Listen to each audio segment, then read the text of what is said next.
by developing the waterfront for the public, I mean, you can't go wrong.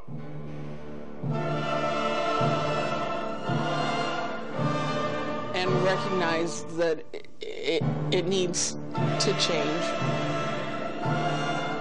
Big change, big change.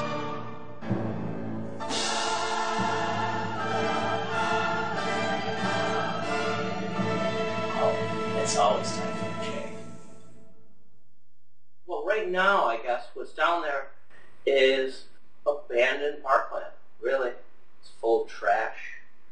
It's not taken care of very well. There's not many people who actually go through these parks or through this area along the waterfront.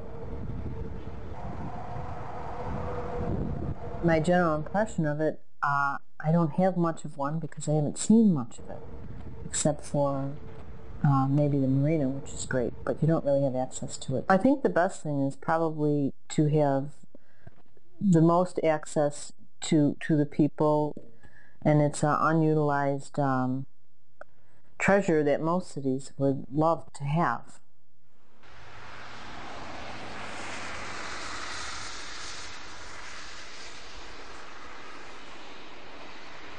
It's interesting because I came first to the river and not very impressed at all.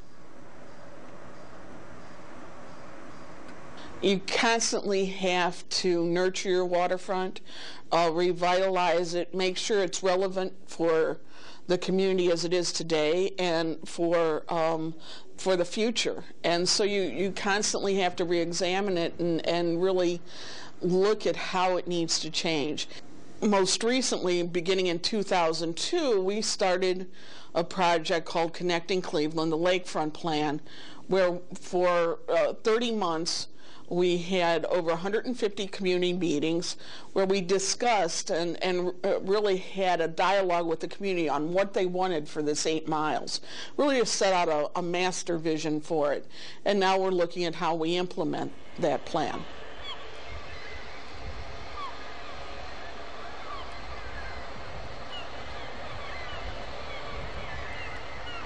You have the Rock and Roll Hall of Fame, which brings in about 400,000 people a year, internationally recognized.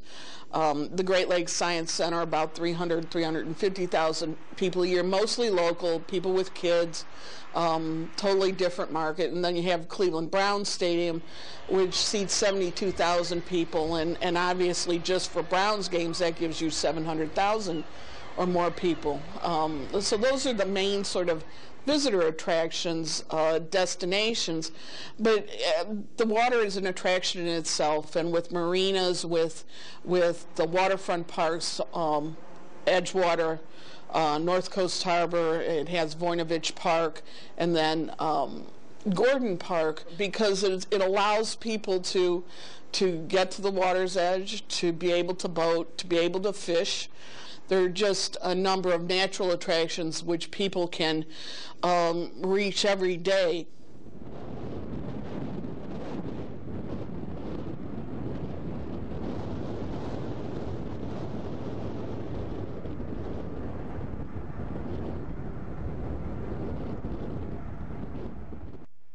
Well, I guess what we're doing is creating a series of micro parks. We have 3 in development. We have a skate park located downtown in the urban core around the already existing premier waterfront area of Erie Basin Marina. And we think what a great asset to have. Another one is our dog park. This is located in the Sail Park. It's a 1.3 acre site, 57,000 square feet on an existing softball diamond next to the Colonel Ward pumping station. And essentially what that is a place for people to go and unleash their dogs and let them run and socialize with other dogs as well as dog owners can socialize as well, right along the mouth of Lake Erie and the mouth of the Niagara River, and the most beautiful centerpiece in the whole city.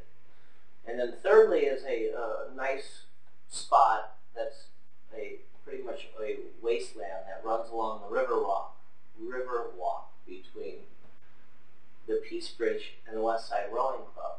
And what that is a elevated hill area with what we want to do is a sidewalk promenade along the existing Erie Canal Wall. And we think this would be a great place to actually put another park or another area to be accessible and have someplace to watch the sunset or the crew race.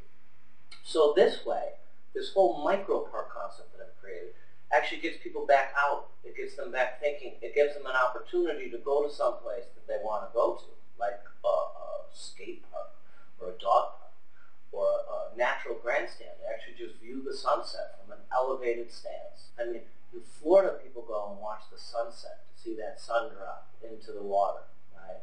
And we have that same opportunity right here in our own backyard. Just anything you can think of to get people to come down and actually do what they do, where they do it, but do it along the water. I think the Buffalo waterfront needs to reflect the community and recognize that it needs to change. It's been time for a change for Buffalo. It's just, when is it going to change? I don't know. I always say, I think we should be better than we are, and I can't understand why we're not. Call up your legislators, call up your people, your council members, your county legislatures, and tell them they're the people of our area they have the biggest voice. Those of us who have been to Buffalo and been to Cleveland know there's a lot to do, a lot of great amenities, and a lot of hidden assets.